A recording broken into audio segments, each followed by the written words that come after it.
Good evening, everybody. You are listening to the Auxiliary Report here in lovely Alberta, Canada, where today we will be talking about immigration. I am your lovely host, Hank. And I am your co-host, Benis, going in.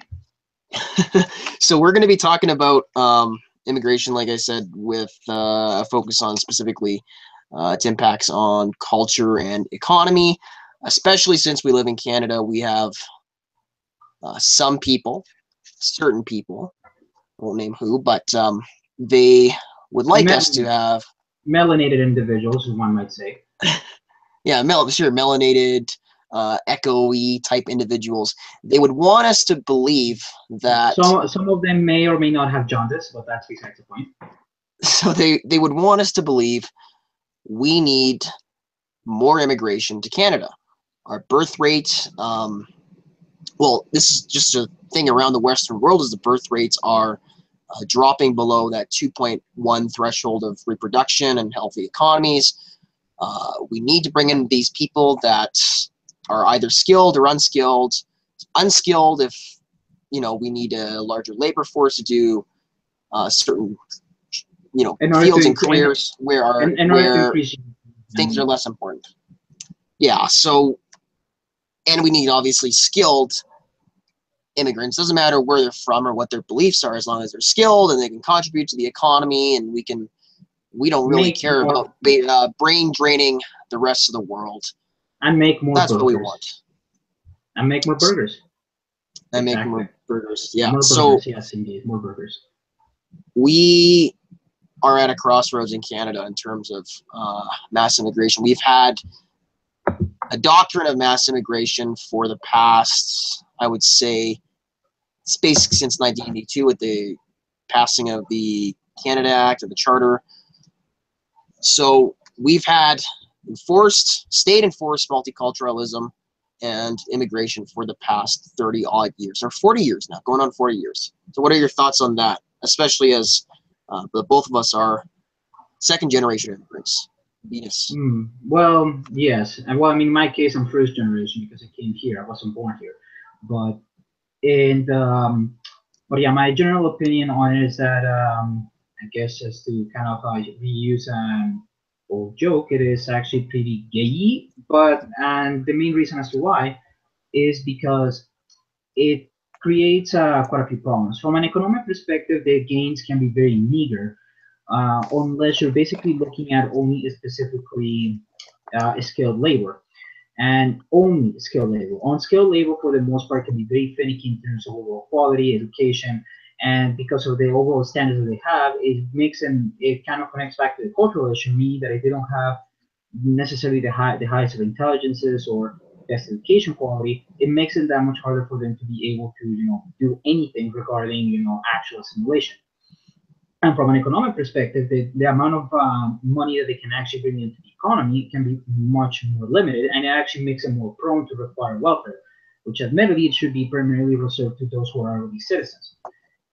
And as for the topic of skilled labor, you can also make the argument that they can be problematic if you become over reliant on them, due to the fact that they can wind up taking more of the market share of jobs from already skilled labor that is being created within, say, Canada and the US and Europe, in which the current situations will actually allow them to produce a relatively abundant amount of the skilled labor just because of their better quality of resources, infrastructure, and just overall just relatively well-educated populace. So from an economic perspective, while there is some benefit, it is extremely specific, and you have to be very careful as to how much you bring in. Just because if you actually want to think it from a somewhat more humanitarian perspective, you kind of want to screw over the countries where a lot of these people come from, because you are literally taking their best people. And, well, that's going to be a huge problem for the development of other countries if you take away their good, any good quality. I just want to throw in some numbers here, too. Sure. Right now, as it stands, well, as of a couple of just a quick Google search. Body measurements. A couple of Hank's body measurements. Sorry. So just the most recent measurement of the I guess the net economic benefits of immigration. 8 inch Um, girth. or actually, you know what? We'll call it the gross cost of immigration is $23 billion per year in Canada alone. This is just Canada, right? And Think it's like this. because I think That's there's a certain percentage of immigrants that come to Canada and they are automatically entitled to welfare. hmm Particularly those that are lower skilled. Certainly refugees, because there's no. I mean, we'll get into the culture in a sec, but there's no like economic screening process for refugees. I think the only criteria that the Trudeau government right now has put in place is it families or basically whatever. Like yeah. no single men, well, for obvious reasons. But I guess Yeah, you there's a still very can't economically screen families. Like, it doesn't, just because you have a family doesn't mean that you're particularly high IQ. Doesn't mean that you have a high economic market value to bring to the Canadian economy. Nothing like that. So right now, the static number is about $20 billion, give or take a few billion, for the past few years. That's what we're looking at just in Canada alone, and then certainly in the U.S. it's a whole lot worse, with around 40% of new immigrants. Well, not new immigrants, but I'll just say immigrants, legal immigrants too, legal immigrants on welfare. Is that sustainable? Not really. I don't think so.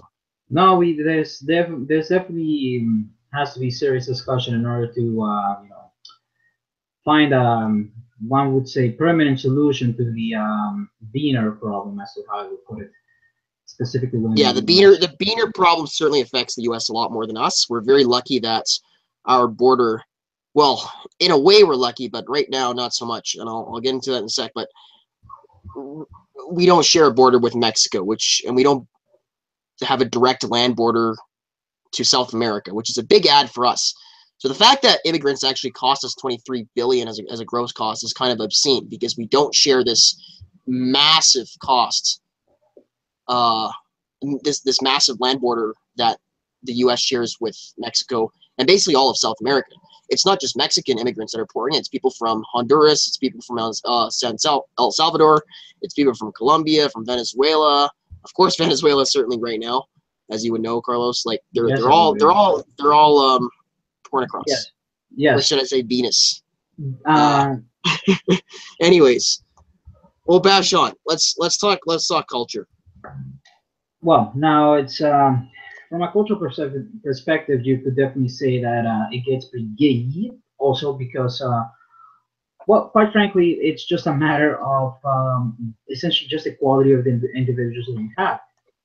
Technically speaking, in terms of groups that can immigrate in, that could, if you want to look at it from a more average perspective, Europeans and South Americans, in very specific cases, will only be one among the few countries that could foreseeably assimilate properly into the overall Sorry, schematics of that's South America force being able to assimilate.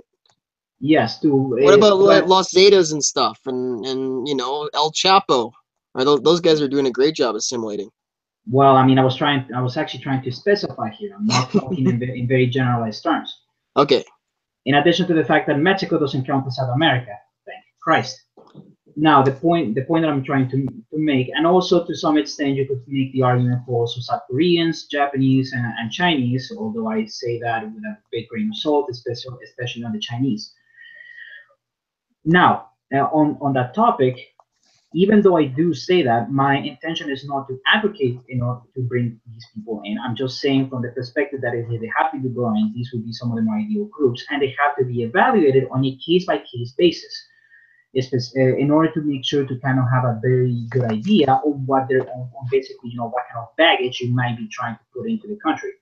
Realistically speaking, what you want to be able to do whenever you do for culture is that you have to bring in people whose either cultures or general demeanors from an individual perspective are not going to be ones that are going to be prone to unnecessarily critiquing or fighting what is effectively the dominant culture and to a certain extent the dominant race of that country.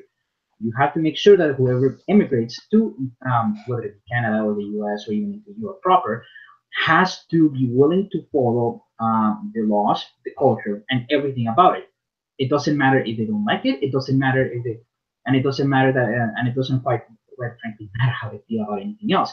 The only thing that matters is that they try to get used to it, and if, quite frankly, they can't manage to do so, then I mean, they basically just wasted all of their resources on sacrificing their livelihoods to try to come to another place. And by putting that kind of strain on another country, that's quite, I mean, quite frankly, it's both insulting to them for the amount of effort that they put in, and it's insulting to the country because they have to deal with such issues. So from a cultural perspective, immigration can be very, very risky if you don't quite properly account for the effects that these people can bring in. So it's very, very, very vital that you have that you want to screen these people to some extent as to where it can be viable, or in most cases, just outright banning the entry of people from certain regions in order to minimize the issue altogether. Okay, so we're coming up on about 10 minutes here, and I think you said something very, very, very profound. And it's that idiom, it's that a cliche grain of salt. We have to take these people with a grain of salt, regardless of where they're from, right? Obviously, you could even make the argument to some extent that certain Gulf state countries would provide good immigrants for us because they have a solid knowledge of the oil industry, right? And they'd be awesome for places like Alberta, Canada, where we're relying on natural resources. That'd be fantastic. But we got to take it all with a grain of salt, and that's why instead of giving them the benefit of the doubt, which you do right now in Canada, certainly, They the should Trudeau be government and they probably should Daddy be just Trudeau. be given gallows, quite frankly. Especially if they're from the Gulf states, gallows is the actual solution. Not a grain of salt. It's gallows. There's no ifs or buts about it. Yeah, there you go, right? So, we have this situation in Canada. Obviously, we got to tighten up for very obvious reasons. There's cultural incompatibilities. There is actually economic loss, a lot of economic loss as a result of immigration and the settling process. And actually, it costs us, especially when we bring in immigrants initially. There's tons of costs. I mean, not even the direct costs, just all the bureaucratic, all the paperwork, all the pencils that have to be pushed, right? All the nine different levels of bureaucracy. All the that has to be passed around, and all the burgers that have to be shared. Yeah, so we're in this situation where it's pretty shitty. So hopefully our leaders will smarten up a little bit, as Donald Trump. Well, maybe not so much with DACA, but that's a whole other debate, and we'll be watching that very closely. But certainly, we need to smarten up as a society in terms of how we view immigration. We can't. It's not this magical economic cop out, right? There is no economic cop out argument. To be quite frank, it's not even so much depending on the leadership, but depending on your own people and groups, and basically advocating from a grassroots level, as cheap as that may sound to some extent, depending on how much you hear that term. But it's really more so about the communities themselves wishing to completely change that on their own. It's not so much depending on the government, but depending on your own self when it comes to these matters. You have to be more willing to trust less on the infrastructure available, but more so on your own skill and being able to motivate the people itself to rally behind you. Oh my goodness. Well, we are at a little bit over the 10-minute mark, so thank you guys for listening to our little talk about immigration, culture, and economy. Hopefully you guys enjoyed that a little bit. Again, I'm Hank. And this is Benis pulling out. All the best. Bye-bye.